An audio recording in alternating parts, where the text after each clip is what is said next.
বাংলার উপকূল ঘেঁষা বঙ্গোপসাগর আবার কেড়ে নিল মানুষের হাসি। পটুয়াখালীর কুয়াকাটা সংলগ্ন গভীর সমুদ্রে মাছ ধরতে গিয়ে ডুবে গেল একটি ট্রলার। মর্মান্তিক এই দুর্ঘটনায় এখনো নিখোঁজ রয়েছেন ৬ জন জেলে। আর যাদের উদ্ধার করা হয়েছে তাদের গল্প শুনলে মনে হবে এ যেন সিনেমার কাহিনী। মৃত্যুর মুখ থেকে ফিরে আসা এক অলৌকিক ঘটনা। রবিবার ১৭ আগস্ট ভোরের আগে আগে বঙ্গোপসাগরের প্রায় ৯০ কিলোমিটার গভীরে হঠাৎ উত্তাল হয়ে ওঠে ঢেউ। ঝড়ো সাগরের থাবায় মুহূর্তে উল্টে যায় মাছ ধরার ট্রলার। মোট ১৯ জন জেলে ছিলেন সেই ট্রলারে। চোখের পলকে ডুবে গেল সবকিছু। শুরু হলো প্রাণ বাঁচার লড়াই। এরপর কেটে গেল দীর্ঘ ৫টি দিন।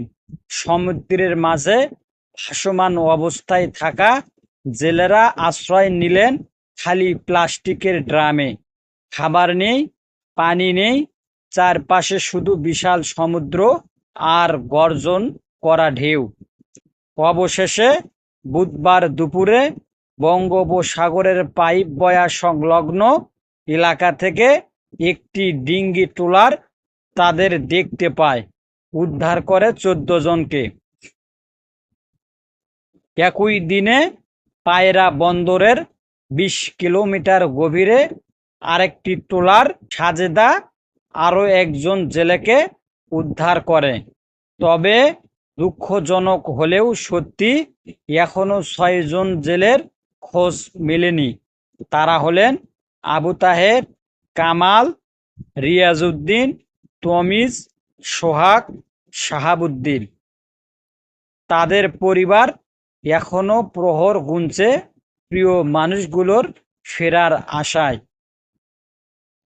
উদ্ধার হওয়া আহত জেলেদের ভর্তি করা হয়েছে কলাপাড়া উপজেলা ৫০ শয্যা হাসপাতালে। চিকিৎসকরা জানিয়েছেন তাদের অবস্থা স্থিতিশীল হলেও মানসিকভাবে তারা ভয়াবহ আঘাত পেয়েছেন। উদ্ধার হওয়া এক জেলে জানান, আমরা ভেবেছিলাম আর বাঁচব না। সমুদ্রে যখন ঢেউ গর্জন করছে তখন আমরা শুধু ড্রাম ধরে ভেসেছিলাম। মৃত্যুর মুখ থেকে ফিরে আসাটা সত্যি আল্লাহর রহমত। কুয়াকাটা নৌ পুলিশ ফাঁড়ির ইনচার্জ বিকাশ মণ্ডল বলেন, নিখোঁজ জেলেদের উদ্ধারে কোস্ট গার্ডকে অবহিত করা হয়েছে। অভিযান অব্যাহত রয়েছে।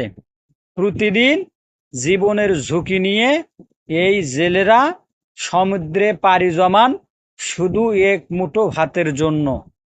ঝড়, জলোচ্ছ্বাস, নোনা জল আর জীবন বাজি রেখে তারা ফিরিয়ে আনেন মাছের ঝাঁক। কিন্তু অনেক সময় সেই সমুদ্র তাদের কেড়ে নেয় জীবন। এই দুর্ঘটনা আমাদের আবারও মনে করিয়ে দিল, শুধু সমুদ্র জীবিকার উৎস নয়, মৃত্যুর ভয়াবহ ফাঁদও।